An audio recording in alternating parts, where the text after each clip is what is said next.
ते वासुदेव। ओम नमो भगवते वासुदेवाय। ओम नमो भगवते वासुदेवाय। ओम नमो भगवते वासुदेवाय। नारायणं नमस्कृत्यं नारायणं नमस्कृत्यं नरं चैव नरोत्तमं नरं चैव नरोत्तमं देवीं सरस्वतीं व्यासं देवीं सरस्वतीं व्यासं ततो जयमुदीरये। ततो जयमुदीरये। नष्टप्रायेषु भद्रेषु नक्षत्राणि भद्रेषु नित्यं भागवत सेवया नित्यं भागवत सेवया भगवति उत्तम श्लोके भगवते उत्तम श्लोके भक्तिर्भवति नैष्ठिकी। भक्तिर्भवते नैष्ठिकी।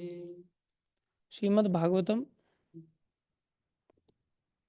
स्कंद 2 अध्याय 6 श्लोक संख्या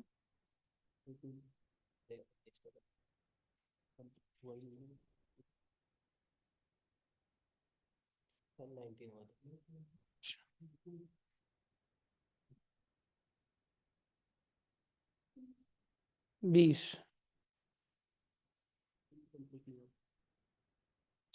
हो गया। उन्होंने किया था राधा।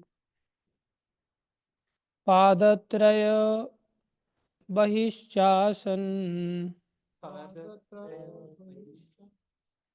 प्रजानां य आश्रमः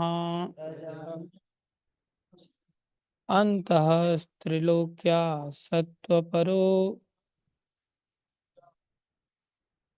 गृहमेधो अबृहद्व्रतः ग्रहमेदो पादास्त्रयो बहिश्चासन् पादास्त्रिपरिशाचन् प्रजानां य आश्रमः प्रजायाः आश्रमः अन्तः स्त्रिलोक्यास्त्वपरो गृहमेधो अबृहद्व्रतः ग्रहमेदो पादास्त्रयो बहिश्चासन् पादास्त्रिपरिशाचन् प्रजानां य आश्रमः प्रजायाः आश्रमः अन्तः स्त्रिलोक्यास्त्वपरो अन्त्र्यास्त्रिलोक्यास्त्वपरो गृहमेधो अबृहद्व्रतः। ग्रहमेदो शब्दार्थ पादात्रय भगवान की शक्ति के 3/4 का जगत बही इस प्रकार परे स्थित च तथा आसन थे अप्रजानाम जिनका पुनर्जन्म नहीं होता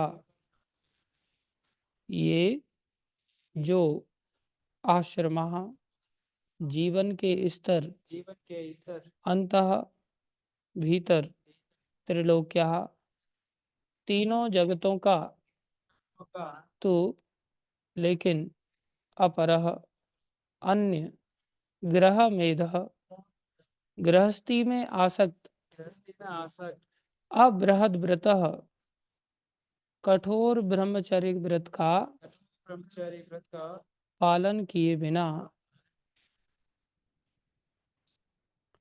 अनुवाद आध्यात्मिक जगत जो भगवान की 3/4 शक्ति से बना है इस भौतिक जगत से परे स्थित है और यह उन लोगों के निमित्त है जिनका पुनर्जन्म नहीं होता। अन्य लोग जो गृहस्थ जीवन के प्रति आसक्त हैं और ब्रह्मचर्य व्रत का कठोरता से पालन नहीं करते उन्हें तीनों लोकों के अंतर्गत ही रहना होता है। ओम अज्ञानम तिमिरन्धस्य ज्ञानञ्जनशलाकया चक्षुरुन्मीलितं येन तस्मै श्रीगुरुवे नमः। श्रीचैतन्यमनोविष्णुं स्थापितं येन भूतले स्वयं रूपकदा मह्यं ददाति स्वपदान्तिकं। वन्देऽहं श्रीगुरु श्रीयुतापदकमलं श्रीगुरुन् वैष्णवांश्च श्रीरूपं सागरजातं सहगना रघुनाथान्वितं तं सजीवं साद्वैतं सावधूतं परिजनसहितं कृष्णचैतन्यदेवं श्रीराधाकृष्णपदान् सहगण ललिता श्रीविशाखान्वितांश्च। हे कृष्ण करुणा सिंधु दीनबंधो जगतपते गोपेश गोपीकांत श्री राधा कांत नमस्तुते। तप्त कांचन गौरंगी राधे वृंदावनेश्वरी वृषभानुसुते देवी प्रणमामि हरिप्रिये। वाञ्छाकल्पतरुभ्यश्च कृपा सिन्धुभ्येव च पतितानां पावनेभ्यो वैष्णवेभ्यो नमो नमः।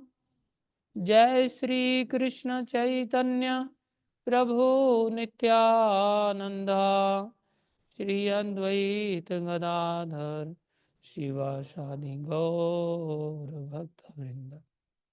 हरे कृष्णा कृष्णा कृष्णा हरे हरे, हरे राम राम राम हरे हरे। हरे कृष्णा कृष्णा कृष्णा हरे हरे, हरे राम राम राम हरे।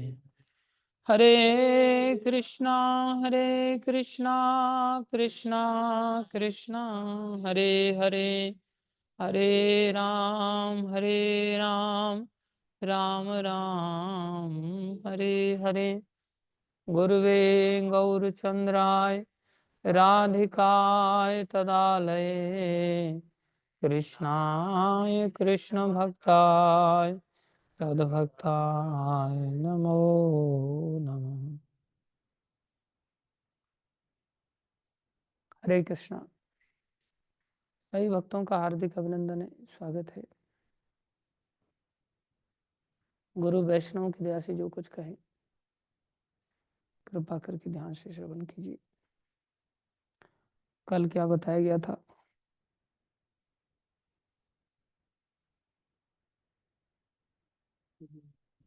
इसको भी बताया था। कंप्लीट अमृत एंड ज्ञान जो चीजें होती हैं cannot be obtain from this material world. Even Brahma ji who is creator of universe is not eternal, अमर नहीं है वो भी। तो मटेरियल वर्ल्ड मतलब मटेरियल वर्ल्ड बहुत सुंदर है। मतलब material world beautifulness is from outside, मतलब ये आउटसाइड से ब्यूटीफुल है लेकिन इंटरनल ब्यूटी बिल्कुल देखता ही नहीं है इन चीज़ों की। And great person like Krishna and guru should be approach to see from bottom to top. उन्होंने बताया था कि हम गुरु को देखें या फिर टेम्पल में आते हैं कृष्ण भगवान को देखें तो अप्रोच होती है एज पर स्क्रिप्चर्स कि हमें बॉटम से ऊपर की तरफ देखना चाहिए, ना कि भगवान के फेस को देखें। Very good. और क्या बताया था कल? कि ये क्या बोलते हैं, डेली भागवतम श्रवण करने से हमारा चित्त शुद्ध हो जाएगा। भागवत श्रवण करना चाहिए, वेरी गुड। और क्या बताया था सोमवार को? गुरु की पोजीशन बड़ी श्रेष्ठ है और हमें जो है इतना आसानी है गुरु बनना। गुरु अगर कोई बनता है तो इतना मतलब सतर्क भी रहना होता है। क्यों नहीं था? अच्छा अच्छा। यस जगदीश हरि प्रभु, ये दिनेश प्रभु, आप भी नहीं थे? अच्छा, ब्रेक्स आए थे। यस सचिन प्रभु, तुम भी नहीं था ना लेक्चर? तुम थे? थे ही नहीं। सचिन तुम था? ये पवन? मैं था पर हाँ फिर चला गया। फिर चला गया था। अच्छा, वो माता कहाँ चली गई? अच्छा अच्छा, अंदर है। अच्छी बात है, मंदिर में खटखटा करके अंदर आना चाहिए। मैं भी सुन रहा था, लेकिन ऑनलाइन सुन रहा था। कल 6 बजे तकरीबन समाप्त हो गया था लेक्चर, सब लोग खुश हो गए थे, आज जल्दी लेक्चर खत्म हो गया। हाँ, 6:40 पे चला गया। जपा का टाइम ज्यादा मिल गया था। मैं मंगल आरती नहीं आ पाया था, मैं सपनों की दुनिया में चला गया था। सपना देख रहे थे, नरसिंह प्रभु ने उठाया था, उठे भी, फिर सोचे उठते हैं 5 मिनट में, फिर सपना चालू हो गया। और सपना क्या देखा, बड़े अजीबो गरीब सपने आते कई बार। भगवान ऐसी कृपा करते हैं, कुछ संसार की वास्तविकता का भी दर्शन कराते हैं। सपने में हम देख रहे थे कि कई सारे लोग बेचारे जलाए जा रहे हैं, मर गए थे, उन सबकी चिताएं जल रही हैं। हम खड़े खड़े, बाकी लोग भी खड़े थे। तो हमने क्या देखा, एक व्यक्ति चिता में जलते जलते ऐसे पंचकोनी प्रणाम जैसा कर रहा है, अंदर घुस रहा है। तो हम हैरान हो गए, ये क्या कर रहा है भाई, ये तो मर गया, ये कैसे हिल डुल रहा है। तो पता चला कि फिर वो एकदम से उठा और उठ के उसने उल्टी किया, चिता जल रही है और उसका चमड़ी फमड़ी सब जल गया ऊपर से, और फिर उठ करके उसने वॉमिटिंग किया। वो मैं हैरान हो गया, ये कैसे वॉमिटिंग कर पा रहा है, इसकी तो चिता जल रही थी, ये तो बेचारा मर गया था। फिर ऐसा सामने निकल के आया कि वो कह रहा है कि मैं मरना चाह रहा हूँ, लेकिन चिता में घुसने के पश्चात भी मैं मर नहीं पा रहा। और फिर वो कहता है कि मरना भी कितना कठिन है, मौत भी आसान नहीं होती। शायद भगवान ये शिक्षा देना चाह रहे थे कि, और फिर हम वहां से भागे, कहीं भूत भूत नजर होते ना, फिर ऐसा लगता है ये भूत तो नहीं बन गया कहीं। मैं ही नहीं, बाकी लोग भी भागे। हम दूर से देख रहे थे, वो सपना काफी लंबा चला, पता नहीं क्या क्या देखा फिर। तो अच्छी बात है, आप सब लोग कथा सुन रहे थे।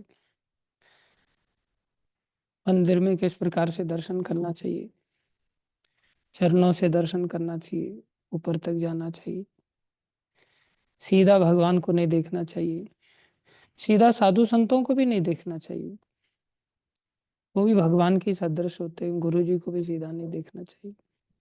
एक बार हम कथा सुन रहे थे गुरु महाराज से, बिल्कुल सामने ही बैठे थे हम, जैसे ये बालक बैठा रहता है। उस समय हम बालक थे, अब तो बुढ़ापा आ गया है।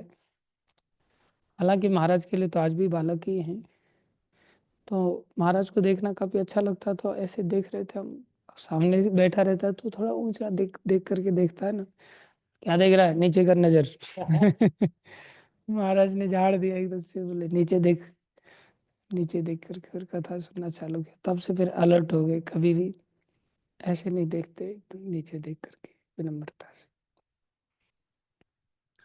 बहुत सारी चीजें हैं जो गुरुजन हम लोगों को सिखाते हैं, सीखना चाहिए जीवन में।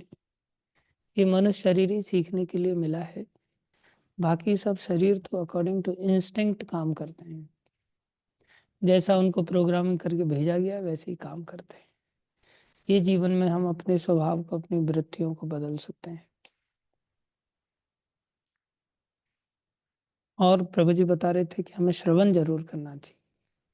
सचिनंदन प्रभु नहीं है तो क्या हुआ, सुनना थोड़ी छोड़ देना चाहिए। जगदीश हरि प्रभु से सुन लेना चाहिए। और उन्होंने अपने आप को एक प्रकार से बोले, माना कि मैं योग्य नहीं हूँ, लेकिन सुनने में क्या जाता है, रावण से भी सुन सकते हैं। ये उदाहरण दिया था। अच्छी बात है, बशर्ते वो परंपरा में होना चाहिए, भक्ति करने वाला होना चाहिए। ये बात भी उन्होंने बताई थी। मैं इसमें एक बात और ऐड करना चाहूँगा। बेहतर होता है जब हम ऐसे लोगों से सुनते हैं जिनके आचरण में वो चीज़ें होती हैं। शास्त्र कहता है, करनी बिन कथनी कथे, अज्ञानी दिन रात। जिसके जीवन में वो कार्य तो होते नहीं और है वो अज्ञानी, जैसे मैं आपके सामने बैठा हूँ, आचरण में मेरे कार्य नहीं है, लेकिन बोलने में मैं रोज बोलने के लिए आ जाता हूँ, किसी दूसरे भक्तों को मौका नहीं देता हूँ, रोज मैं ही भाषण देता हूँ। इसको कहते करनी बिन कथनी कथे, है वो व्यक्ति अज्ञानी। कौन है वो व्यक्ति? अरे वो व्यक्ति कौन है?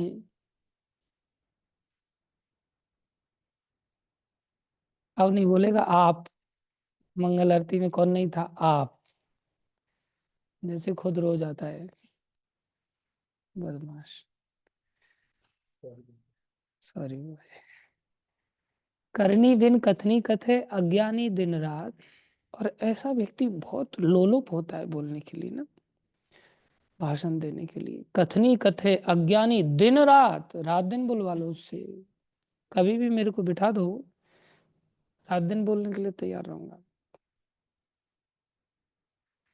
इवन गुरु महाराज के साथ हम त्रिवेंद्र सिंह रावत से मिलने के लिए गए थे सीएम ऑफिस में। तो महाराज उससे बात कर रहे हैं और फिर अचानक से महाराज थोड़ा सा बंद हो गए बोलना।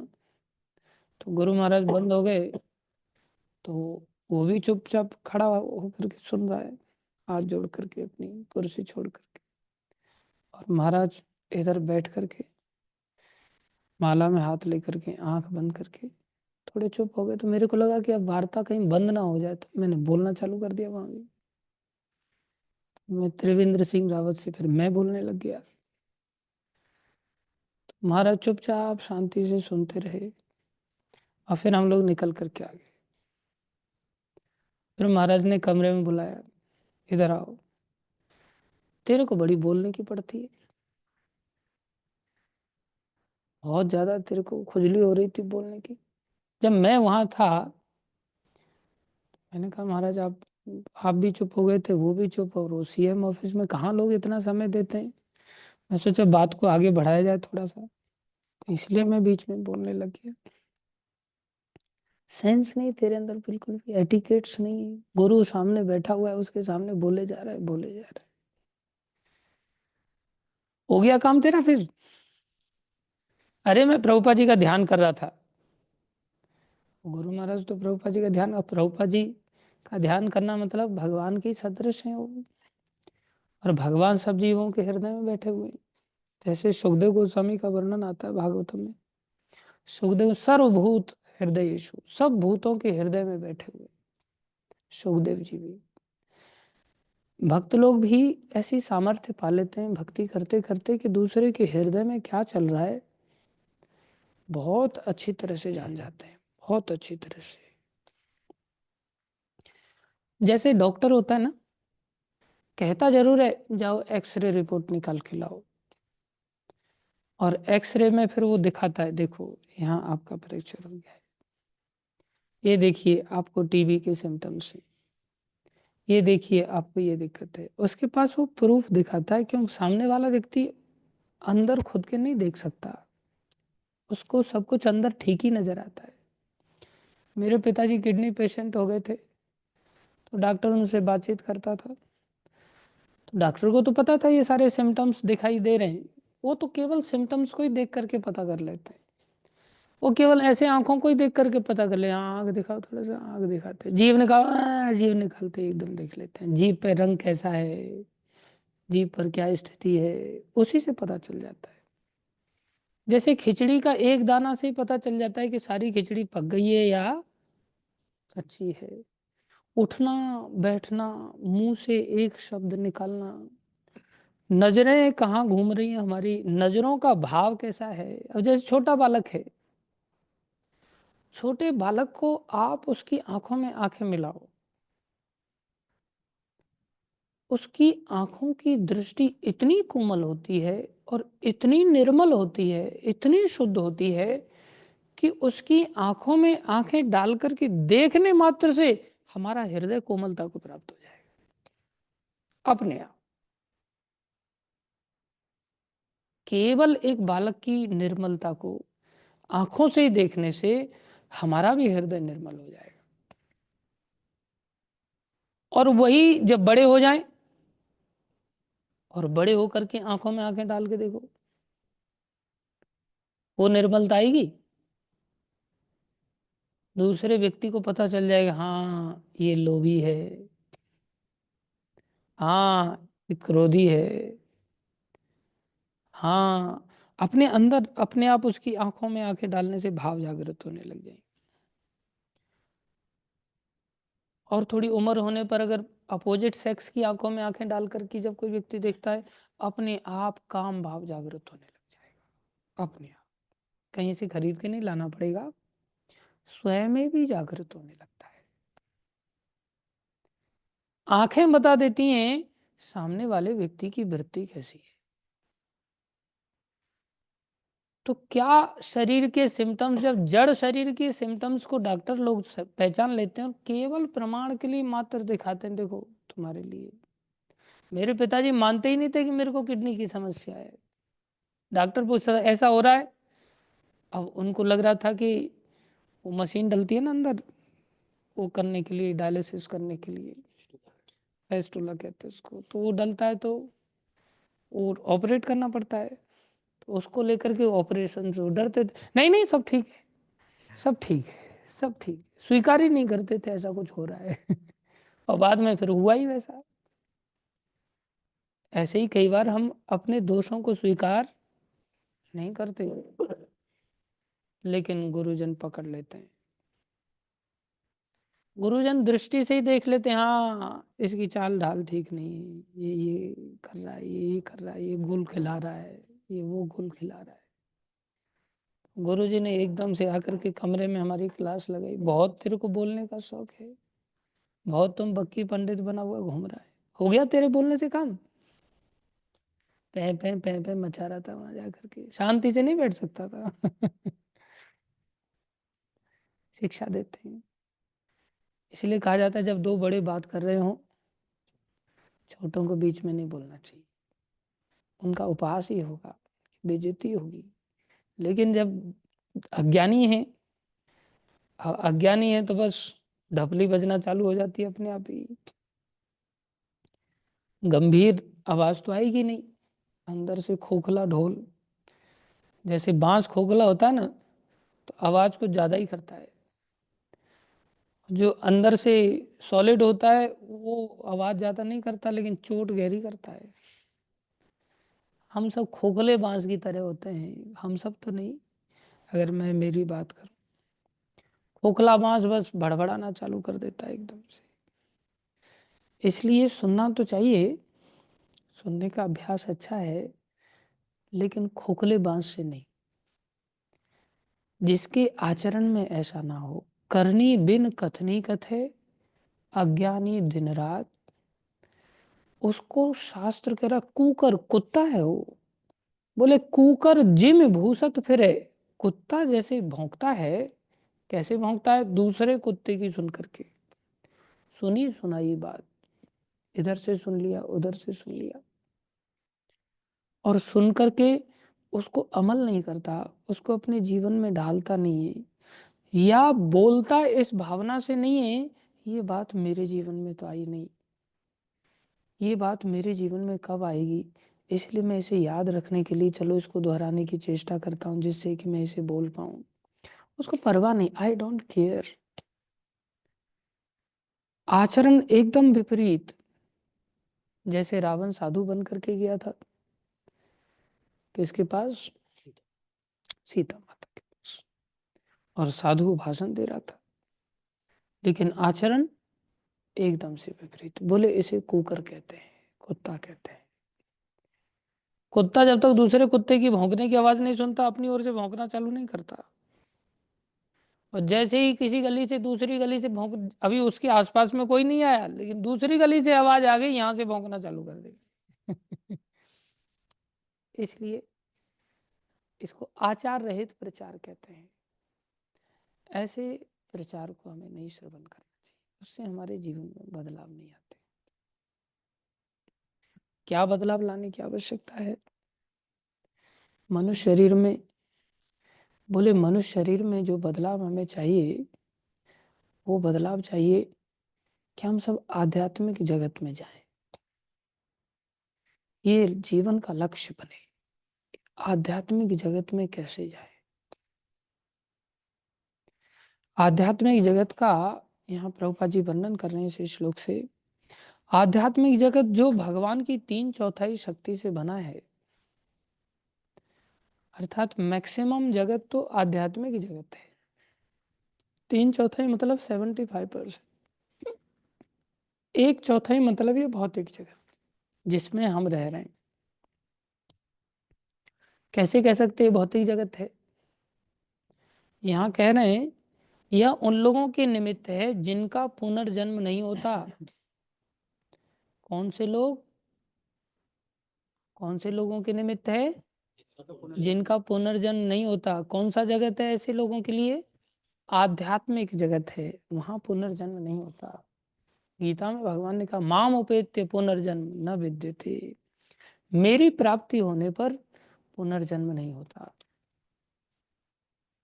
इस संसार में जब तक हम भगवान की प्राप्ति नहीं करते तब तक हमें पुनर्जन्म बारंबार झेलना पड़ता है। और जब पुनर्जन्म है तो पुनर्मरण भी है। जातस्य ही ध्रुवो मृत्यु, संसार में ऐसा कौन है जिसका जन्म हुआ है उसकी मृत्यु ना हो। और मृत्यु भाई बहुत भयानक है। अभी ये बालक आ रहा था, थोड़ा दरवाजा खुला छूट गया, वहां से ठंडी हवा आने लगी। जगदीश्वरी प्रभु बोले बंद करो ठंडी हवा। ठंडी हवा भी हमें मात्र कष्ट दे रही है, मौत का कष्ट कितना भयानक होगा। और हमने सपने की बात बताई आपको, आग में जल रहा है लेकिन फिर भी जल नहीं रहा है, सारी चमड़ी ऊपर से जल गई, आसानी से मौत नहीं होती। जितने भी स्लॉटर हाउसेस हैं वहां पर जीवों को कितना तड़फा तड़फा करके मारा जाता है। आसान मौत होती भी है तो भी नहीं दी जाती। मांसाहारी लोग सोचते हैं जिसको जितना तड़फा करके मारा जाता है उतना ही बोले वो मांस स्वादिष्ट बन जाता है उन लोगों के लिए। क्रूर है ना, दुष्ट है ना। जैसे मृगरारी था, वो अधमरा छोड़ देता था जीवों को। इसलिए मृत्यु हम सबके जीवन में बड़ी तेजी से आ रही है। और अगर इस मृत्यु से हमें बचना है तो पैसे से नहीं बच सकते हम कितना भी पैसा धेला इकट्ठा कर लें, कितना भी बड़ी पोजीशन प्राप्त कर लें, हमें नहीं बचाया जा सकता। 4 चीजें हैं, जन्म, मृत्यु, जरा, व्याधि। Birth, death, old age and disease. इन 4 चीजों से पैसा नहीं बचा सकता। क्या फिर इन 4 चीजों से बचने का उपाय ही नहीं है? बोले जब इच्छा है बचने की तो उपाय भी है। जैसे भूख लग रही है तो भूख में भोजन करने की इच्छा है तो भोजन भी भगवान ने दिया है। प्यास लग रही है, पानी पीने की इच्छा समाधान के रूप में है तो पानी भगवान ने प्रोवाइड किया है। ऐसे ही जब हम मरना नहीं चाहते, कोई व्यक्ति बूढ़ा नहीं होना चाहता, बूढ़ा बताना भी नहीं चाहता बूढ़ा होने पर। एक व्यक्ति वृद्ध, मैंने उनको पूछा आपकी एज कितनी? 16+। 16+। जब प्लस ही बोलना है तो 5+ बोल दो, 1+ बोल दो। वो भी नहीं बोलेंगे। 5+ क्यों नहीं बोल रहे? बोले बच्चे नहीं, अब हम हर व्यक्ति नौजवान होना चाहता है। बच्चे लोग छोटी अवस्था में, पता नहीं आप लोग ऐसा प्रयास करते हो, मैंने प्रयास किया रेजर फेजर घुमाने का, कब दाढ़ी मूछ आएगी, कब दाढ़ी मूछ आएगी। है कि नहीं? कब बड़े होंगे हम? जबरदस्ती रेजर घुमा घुमा करके जल्दी से दाढ़ी मूछ आ जाए। अब दाढ़ी मूछ परेशान करती है। हर व्यक्ति 16 होना चाहता है, इसलिए वो 16+ बोलते हैं। दूसरा, पॉकेट मनी नहीं मिलती, भिखारियों की तरह हाथ फैलाना पड़ता है, भैया 2 पैसा दे दो, 2 पैसा दे दो, 2 पैसा। 16+ में क्या अपना आजादी हो जाता है जीवन। विषय भोगों की वृत्तियां जागृत हो जाती हैं। तो बुढ़ापा स्वीकार करो या ना करो, बुढ़ापा तो आ ही रहा है। कोई एवर यूथ क्रीम लगाए तो थोड़ी ना बुढ़ापा रुक जाएगा, लेकिन क्रीम बिक रही है। क्रीम बिक रही है, ये दर्शा रहा है कि लोग बूढ़ा होना नहीं चाहते। लेकिन क्या वो क्रीम रोक पा रही है? क्रीम तो नहीं रोक पा रही। क्या मृत्यु को कोई संसार का वैद्य रोक पा रहा है? मृत्यु तो नहीं रोक रही। क्या जन्म रुक पा रहा है? जन्म भी नहीं रुक रहा है। क्या बीमारियां कम हो रही हैं? बल्कि बीमारियां बढ़ रही हैं। तो इनका समाधान पैसे से हो रहा है क्या? कोई पैसे वाला जो देश है, क्या वहां पर इस समस्या का समाधान है? बोले नहीं। फिर पैसे से क्या होता है? बोले पैसे से वही काम होता है जो बिना पैसे के हो जाता है।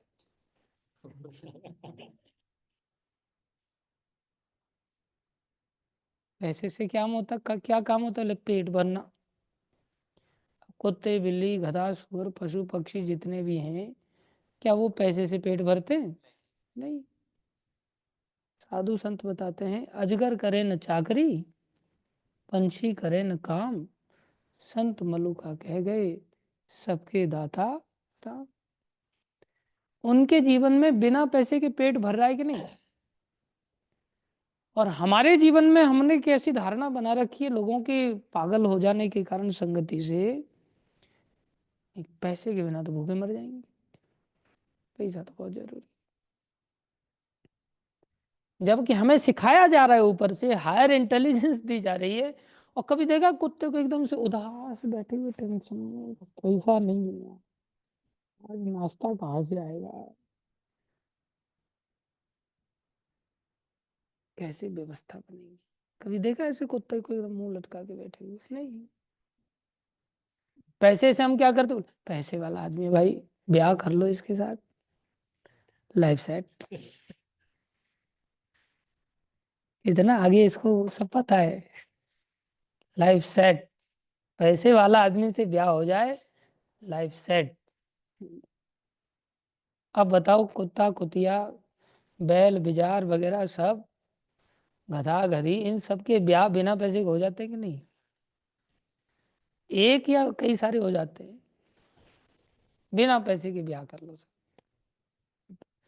तो जो काम पैसे से हो रहा है, वो काम ब्याह का वहां हो रहा है कि नहीं? आदमी सोच रहा है पैसा ना हो तो छत कहाँ से आएगी, सोएंगे कैसे? सारे जीव जितने भी हैं बिना पैसे के सोते हैं कि नहीं? बिना पैसे के सोते हैं। हमको तो पैसे से भी नींद नहीं आती, नींद की गोली लेकर के सोना पड़ता है, और तो भी कुछ लोगों को नींद नहीं आती। तो पैसे से क्या क्या हो रहा है? जो बिना पैसे के हो रहा है, क्या हो रहा है? भोजन मिल रहा है पैसे से, जो बिना पैसे के मिल रहा है। सोना हो रहा है, जो बिना पैसे की दूसरे जानवर कर ले रहे हैं। शादी हो रही है बिना पैसे की। और हम अपना बचाव जितना कर लेते हैं, उतना ही बचाव जो सब जानवर कर लेते हैं, वो बिना पैसे के कर लेते हैं, है कि नहीं? आपस में वहां भी तो झगड़े भगड़े कुछ होते हैं। तो हम जो अपना डिफेंस सिस्टम बनाते हैं, उनको भी भगवान ने डिफेंस सिस्टम बिना पैसे के दे रखा है। तो फिर पैसा व्यक्ति को एक्स्ट्रा क्या चीज दिया? पैसे ने क्या जीवन दिया फिर? ये जीवन किस लिए मिलता है? बोले ये जीवन हमें पैसे के लिए नहीं, समस्या बुढ़ापा, समस्या बीमारियां, समस्या मौत, समस्या पुनर्जन्म, इससे बचने के लिए मिलता है। These are the real problems of our life. इनको कौन बचा सकता है? जब हम चाहते तो है नहीं, चाहते नहीं है तो भगवान ने व्यवस्था बनाई है कि नहीं? बोले अवश्य बनाई है। क्या व्यवस्था बनाया है? बोले 3/4 हिस्से में जो भगवान का धाम है, जिसे वैकुंठ जगत कहते हैं, the place where there is no kuntha that is called Vaikuntha, जहाँ कोई कष्ट नहीं है, वो वैकुंठ जगत, वो आध्यात्मिक जगत, वो गोलोक धाम, वो साकेत धाम, वो भगवान का अनेक नामों से जाने जाने वाला जो धाम है, जिसे आध्यात्मिक जगत कहते हैं, वो जगत भगवान ने हमारे लिए व्यवस्था बनाया है, जहाँ पुनर्जन्म नहीं है। जब पुनर्जन्म नहीं है तो पुनर्मृत्यु नहीं है, पुनर्मृत्यु नहीं है तो पुनर्बुढ़ापा नहीं है, पुनर्बुढ़ापा नहीं है तो पुनर्व्याधि नहीं है, वहां वो कष्ट नहीं है। वो जगत हमारे लिए व्यवस्था के रूप में बना है। तो उस अवस्था को हम यहां भी पा सकते हैं, यहां भी पा सकते हैं। कैसे? भक्ति माता के 2 पुत्र थे, ज्ञान और वैराग्य, और दोनों बूढ़े हो गए थे और इतने वृद्धावस्था को प्राप्त हो गए कि वो एक प्रकार से मरणासन, वृद्ध व्यक्ति की पहचान होती है कि मरने की कगार पर चला गया, एक प्रकार से मरणासन स्थिति में चले गए। लेकिन जब नारद जी को ये समाधान देने के लिए दिया गया, तो नारद जी ने 4 कुमारों के सानिध्य में आकर के इस भागवत कथा का आयोजन किया। और जब इस कथा का आयोजन किया तो वक्ता कैसे थे?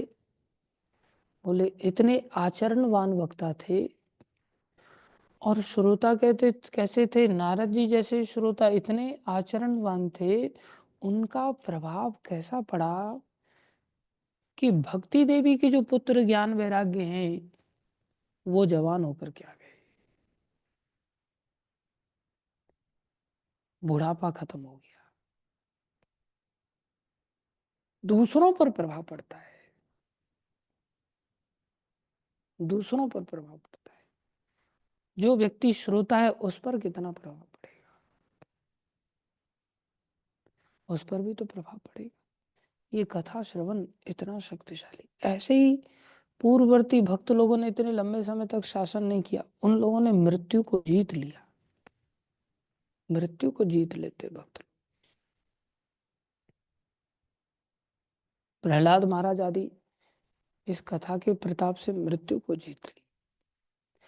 1000 वर्ष का सत्र लगा था भागवत का नैमिषारण्य के जंगलों में, और वहां यमराज की ड्यूटी लगाई थी, आप सबका देखभाल करेंगे।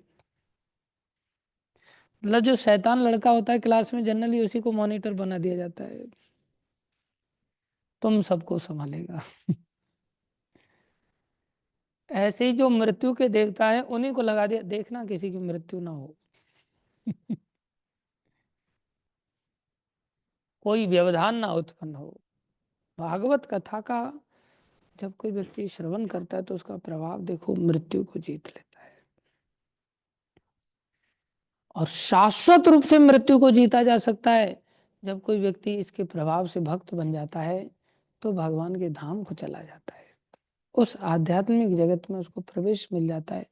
जैसे ध्रुव महाराज गए थे, जैसे मीराबाई गई थी, जैसे नामदेव जी गए थे, जैसे हाँ विमान आया था उनके लिए, तुकाराम जी गए थे।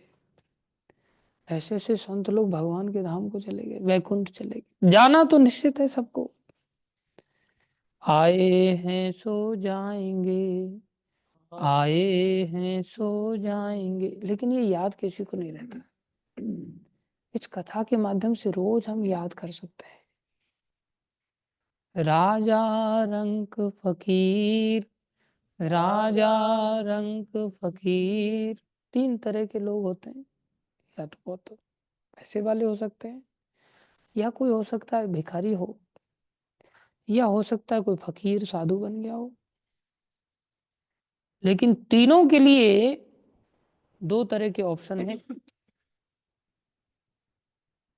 एक सिंहासन चढ़ चले, एक सिंहासन चढ़ चले, एक सिंहासन पर चढ़ के जाएगा। हो सकता है राजा भी चढ़ के जाए, ये नहीं कहा फकीर सिंहासन चढ़ चले, इनमें से कोई भी सिंहासन पर चढ़ के जा सकता है।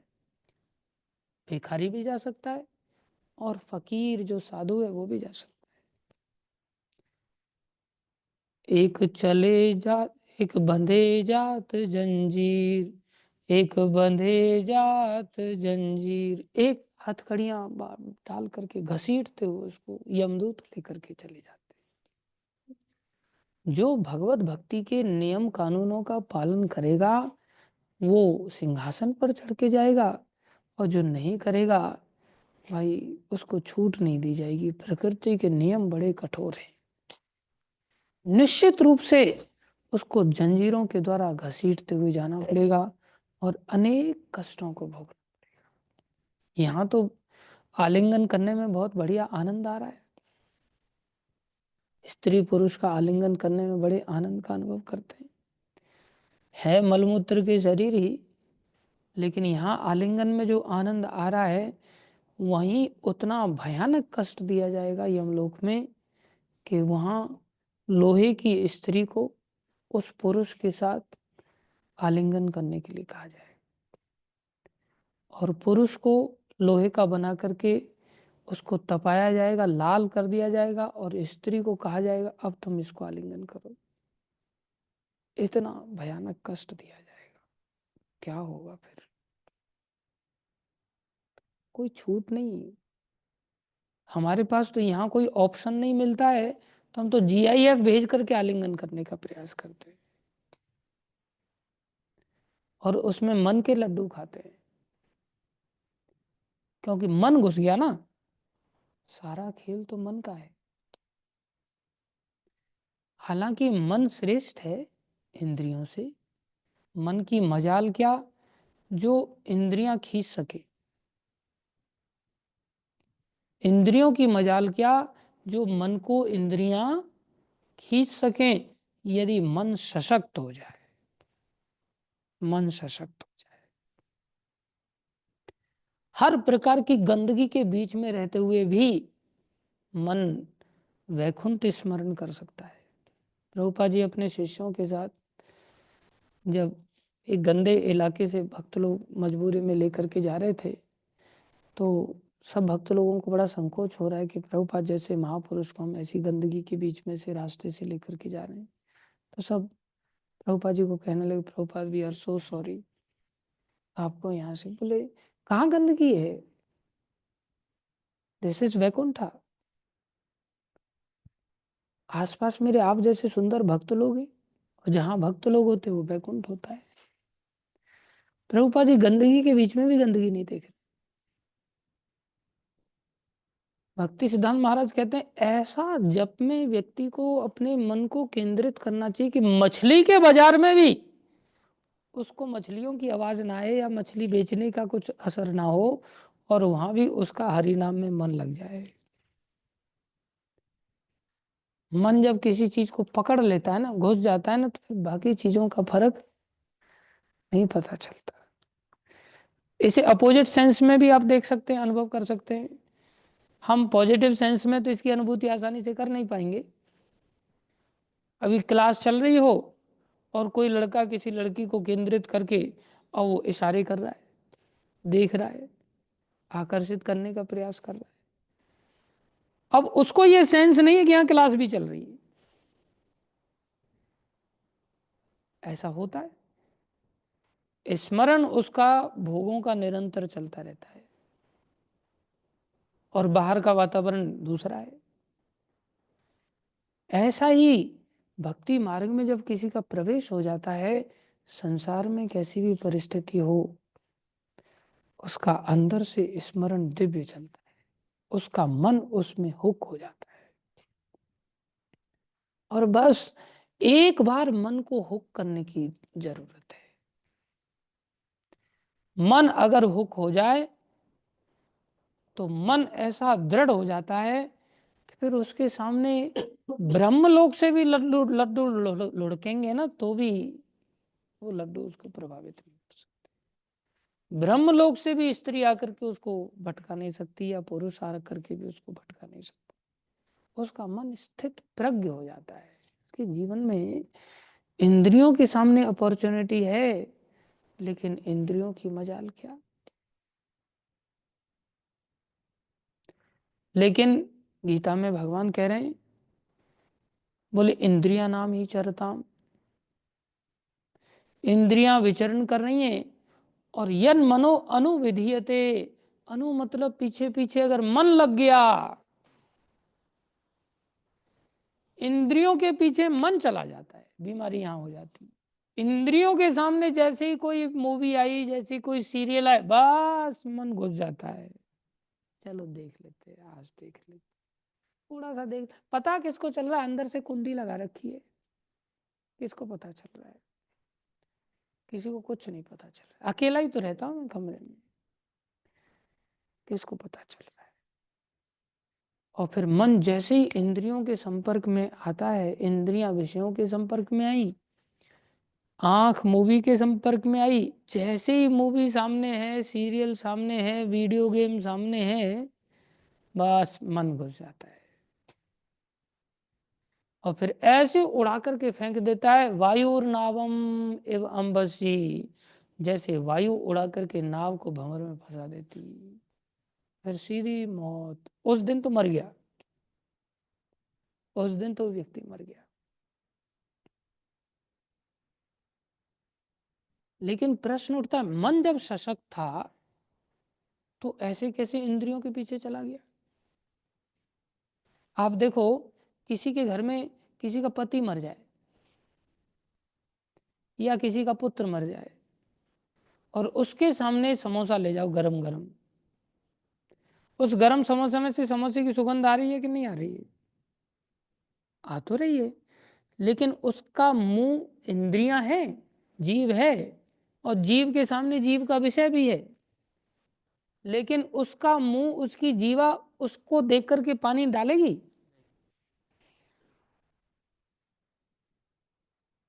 वो उल्टा वैसा पानी नहीं आएगा, वो थूकने वाला पानी जरूर आ जाएगा। थूक देगा, उस ले जाओ इसको, या सामने लेकर के, दिमाग खराब हो गया, उस पर क्रोध करेगा।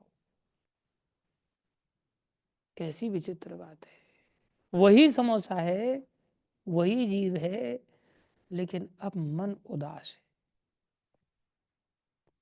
मन कहीं अटक गया है, दुख के सागर में डूब गया है। अब दुख के सागर में डूब जाने के कारण अब मन उसकी ओर खींच नहीं सकता।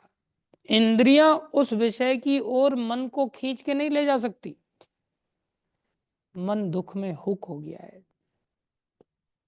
ऐसे ही मन जब भक्ति के सुख में हुक हो जाता है ना,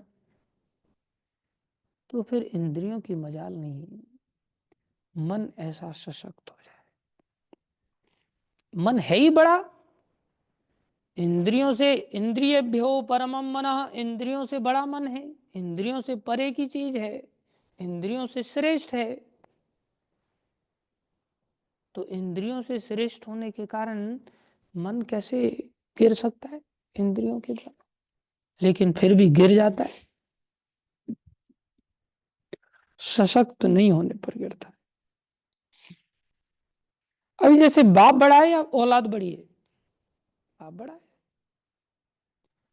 लेकिन औलाद छोटी सी, और उसकी मूछों को पकड़ पकड़ के खींचती है, उसके बालों को पकड़ पकड़ के खींचती है, उसकी दाढ़ी को पकड़ पकड़ के खींचती है, और इतना ही नहीं, दे तड़ादड़ थप्पड़ भी मारती है, और नाक को एकदम खोस लेती है, पूरे नाखून वगैरह, खून भी निकाल देते कई बार बच्चे लोगों के नाखून में, और वो सब खून फून निकाल करके मुस्कुराते रहता है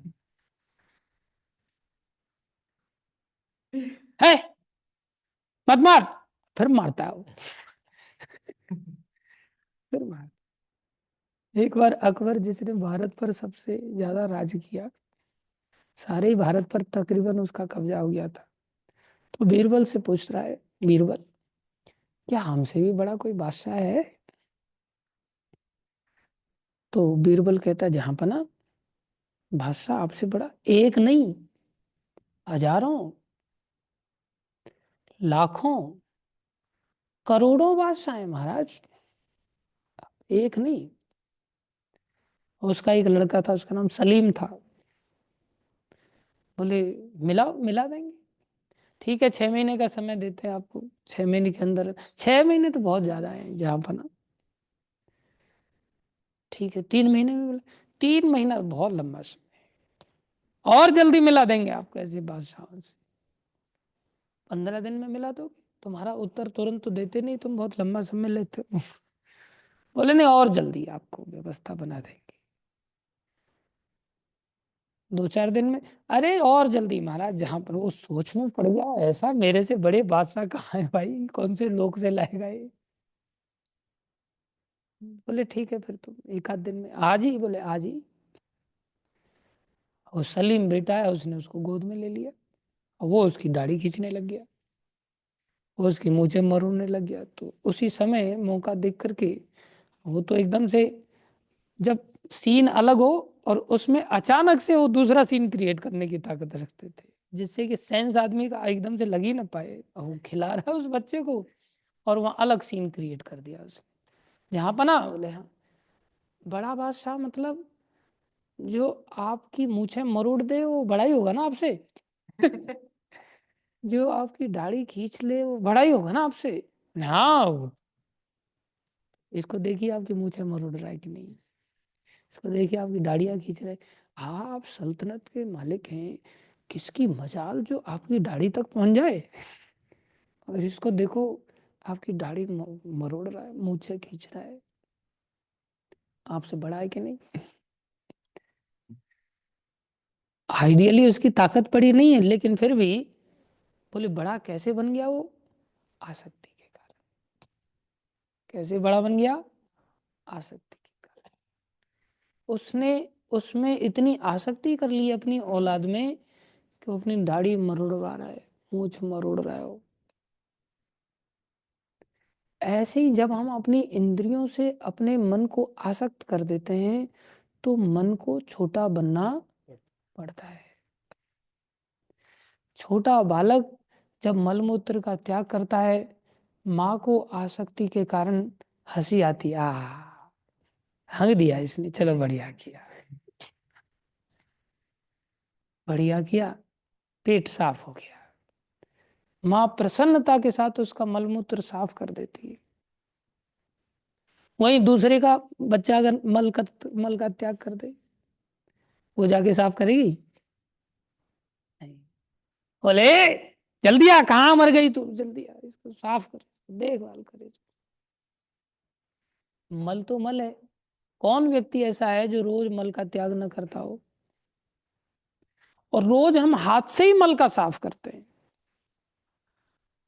लेकिन अपना मल है तो साफ हो जाता है,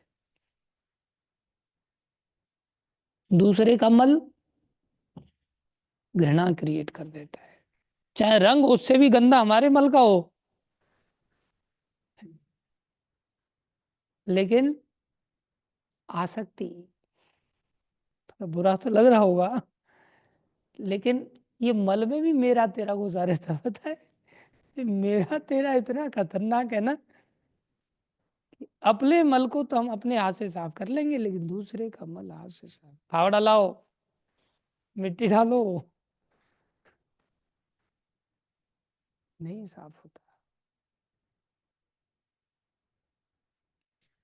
ऐसे ही हमारा मन जब गंदगी से आसक्त हो जाता है तो आसक्ति में उसे गंदगी बहुत बढ़िया लगती है, बहुत बढ़िया, भूल जाता है। संसार में मौत बड़ी तेजी से चली आ रही है, बुढ़ापा बड़ा तेजी से चला आ रहा है, संसार में पुनर्जन्म की ओर जा रहे हैं। अगला जन्म कुत्ते का मिलेगा, गधे का बनेगा, छिपकली का मिलेगा, सांप का मिलेगा। अरे इस जीवन में भी लोग एक दूसरे को, तू तो छिपकली है, तू तो गेंडा है, तू तो हाथी है, तू तो ऊंट है, तू तो अजगर है, तू तो कुंभकर्ण है, तुम तो कुत्ता है, तू तो डुक्कर है, सुअर है। यहीं पर टैग मार्क लगा दिया जाता है, मतलब भविष्य क्या उज्जवल है इसका। क्या भविष्य में सब बनने। ये बड़ी तथ्यात्मक बातें हैं जो यहाँ पर प्रभुपाद जी बता रहे हैं। हमारा पुनर्जन्म, अगले जन्म में हम क्या बनेंगे कोई नहीं जानता। 84 लाख योनियों में से कौन से शरीर को झेलना पड़ेगा और होगा जरूर। ये ध्रुव सत्य है। जातस्य ही ध्रुवो मृत्यु। जैसे ध्रुव तारा अपने स्थान से नहीं हिलता डुलता, ऐसे ही it is as sure as death. मृत्यु को टाला नहीं जा सकता। मृत्यु तो श्योरिटी का कंपैरेटर है। इसलिए इन बातों को हम बिल्कुल भी नहीं टाल सकते। अगर टाल नहीं सकते तो ये फेस करने के लिए तो हमें तैयार रहना पड़ेगा। ठीक है, कुत्ता बना दो, गधा बना दो, सुअर बना दो। लोग जब ज्यादा ही गिर जाते हैं ना तो उनका मन ऐसा, जैसे लैला मजनू का जो प्यार था उसमें मजनू को मिलने तो नहीं दिया जाता था आसानी से। तो मजनू खुदा से प्रार्थना करता है, ऐ खुदा तू मेहरबान हो जा मेरे ऊपर। और मेहरबान होना मतलब कुछ दया कर मेरे ऊपर। और मेहरबान होकर के क्या करना, खुदा मुझे तू लैला की गली का कुत्ता बना देना। वैसे तो जाने नहीं दे रहे वहां, कम से कम कुत्ता बन जाऊंगा तो कुत्ते को तो गली में जाने से नहीं रोका जाएगा ना, लोगों को पता ही नहीं चलेगा कि ये मजनू है। लेकिन बोले मैं पक्का जानूंगा क्योंकि मैं तो आत्मा हूं, मैं ही तो कुत्ता बनूंगा, इसलिए मुझे तो पता रहेगा। और फिर वहां जाकर के उसको दिखाऊंगा, चौखट पे तेरी हम दम तोड़ जाएंगे। हाँ लैला को कैसे हाँ, लैला को तो उसका 7 जन्मों तक प्यार रहता है ना, वो भी वो भी तो आत्मा है। उसको नहीं पता रहेगा वो अलग बात है, लेकिन मजनू तो प्रसन्न रहेगा ना, वो सोचेगा मैं देख रहा हूँ इसको, निहार रहा हूँ, देखता रहेगा उस गली में जाकर के। वैसे घुसने नहीं दिया जा रहा है। अंधा होने पर उसको कुत्ता बनने में भी कोई फर्क नहीं पड़ता। हम लोग अपने अंदर झांक करके देखें, हमारी भी दशा है, कुत्ता बनेंगे, गधा बनेंगे, सुअर बनेंगे, नरक में जाएंगे, लोहे से चिपकाए जाएंगे, क्या फ्राई किया जाएगा, क्या होगा क्या नहीं होगा कोई फर्क नहीं पड़ता। जो होगा सबके साथ होता है, हमारे साथ भी हो जाएगा, क्या दिक्कत है, देख लेंगे, वो भी देख लेंगे। और जब आदमी तड़पता है ना, कोई बस नहीं चलता है बेचारा। जब कोई व्यक्ति बीमार पड़ जाता है बहुत ज्यादा, तो उसके दुख में कोई दूसरा सहायक नहीं हो पाता। टप टप टप टप आंसू मात्र बहा सकता है, दूसरे लोग देखते रहते हैं। लेकिन अब पछताए होत क्या, जब चिड़िया चुग गई खेत। सॉल्यूशन क्या है, भगवत धाम में जाना। आध्यात्मिक जगत जो भगवान की 3/4 शक्ति से बना है, इस भौतिक जगत से परे स्थित है। और यह उन लोगों के निमित्त है जिनका पुनर्जन्म नहीं होता। ये स्पेशली उन लोगों के लिए बनाया गया है। वहां पुनर्जन्म नहीं है, लेकिन जाएंगे कैसे, अन्य लोग जो गृहस्थ जीवन के प्रति आसक्त हैं। और लोग मेरे को ही बोलते, प्रभु जी आप गृहस्थों को तोड़ने की ही बात करते, बस मैं थोड़ी बात कर रहा हूँ भैया, भागवत कह रही, पढ़ के दिखाऊं तेरे को, तो विश्वास है, मैं बता रहा हूँ लोगों के लिए कि पढ़ के दिखाऊं तेरे को। जो लोग गृहस्थ जीवन के प्रति आसक्त और ब्रह्मचर्य व्रत का कठोरता से पालन नहीं करते, ब्रह्मचर्य व्रत का कठोरता से पालन करते। गृहस्थ जीवन में भी इंद्रिय भोगों के सुख को पाने के लिए गृहस्थ जीवन नहीं होता। पुत्रार्थे भार्याम करिष्यते, केवल संतान की प्राप्ति के लिए ही भार्या का वर्ण किया जाता है। क्योंकि इस प्रोसेस में इतनी ताकत है कि एक नया इंसान खड़ा कर सकता है। एक रोबोट में वो समझदारी नहीं है जो इंसान के अंदर समझदारी, एक जीव के अंदर समझदारी। तो जो इंसान खड़ा कर दे और उसको हम केवल इंद्रिय सुख मात्र के लिए, थोड़े से सुख मात्र के लिए अगर उपयोग में लाते हैं, तो हमारी कितनी बड़ी भूल है। किसी इंसान की कोई कीमत तोल सकता है क्या, कि ये इंसान 20 लाख का है, ये इंसान 50 लाख का है, ये इंसान 10 करोड़ का है, तोल सकता है? नहीं। ऐसी चाय की चुस्की क्या लेना जो अनमोल कीमत रखती हो, और 5 मिनट में 50 करोड़ की चाय पी साहब हमने।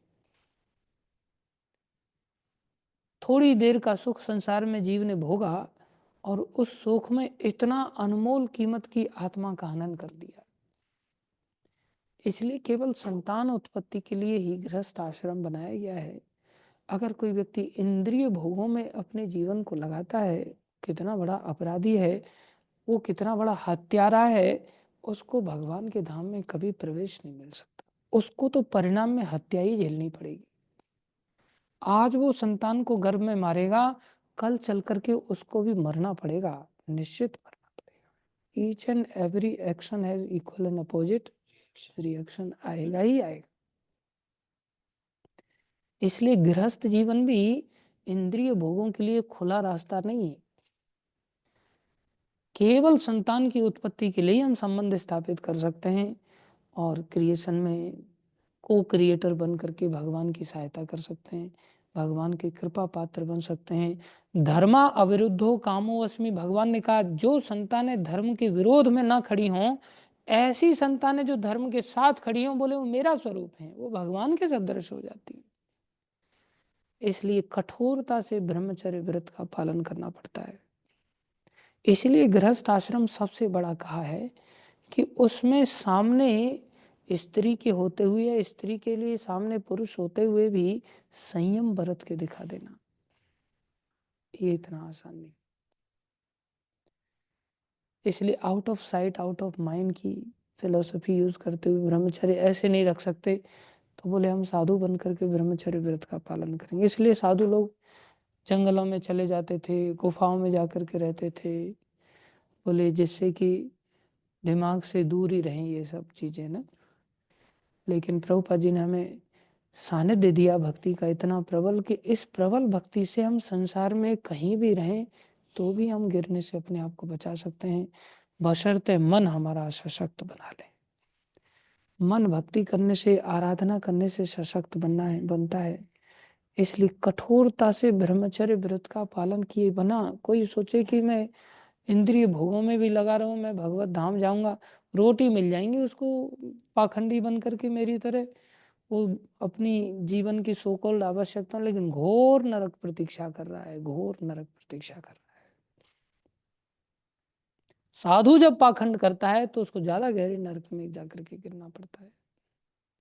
साधारण लोग उसी गलती के चलते इतने गहरे नहीं जाएंगे। जैसे चोरी दूसरा व्यक्ति चोर करे और पुलिस वाला चोरी करे तो उसके लिए ज्यादा कठोर सजा है।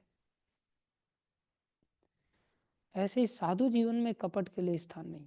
और भगवान ने भी कहा है, निर्मल मन जन सोई मोहि पावा, निर्मल मन जन सोई मोहि पावा, मोहि कपट छल छिद्रन भावा, मोहि कपट छल छिद्रन भावा।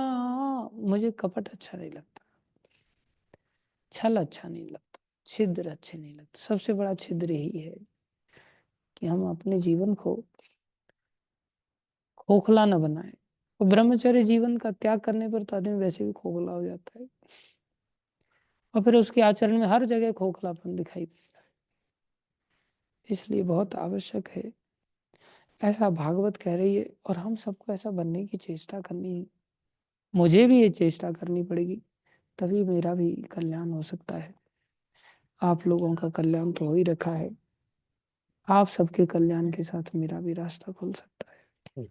इसी के लिए सानिध्य किया जाता है, संगति की जाती है। धन्यवाद सभी का। प्रभुपाद जी ने आज जो अनुवाद में बताया वो हमने थोड़ा सीखा, बड़ी स्पष्टता से प्रभुपाद जी ने यहाँ बताया है। कल तात्पर्य में प्रभुपाद जी कुछ बताएंगे, उसको भी सीखेंगे। धन्यवाद। शिला प्रभुपाद की जय, श्रीमद् भागवत महापुराण की जय, श्री गुरु महाराज की जय, अनंत कोटि वैष्णव वृंद की जय, आप सब भक्तों की जय।